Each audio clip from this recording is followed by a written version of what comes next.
teacher and classmate. My name is Nixon Barroso Espinosa. Today I am going to talk about Joan's birthday party. I could not go because I am feeling sick. But my friend is telling me what is happening. There are around 80 people at the party. Some people are dancing, others are eating cake, and some guests are drinking soda. Our friends Martin and Brian are talking and laughing. The girls are wearing dresses and high heels. Some of them are wearing jackets because it's cold.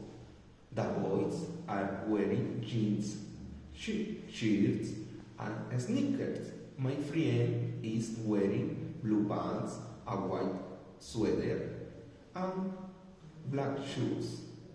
Right now, young cousins are singing Happy Birthday, and his family is taking photos.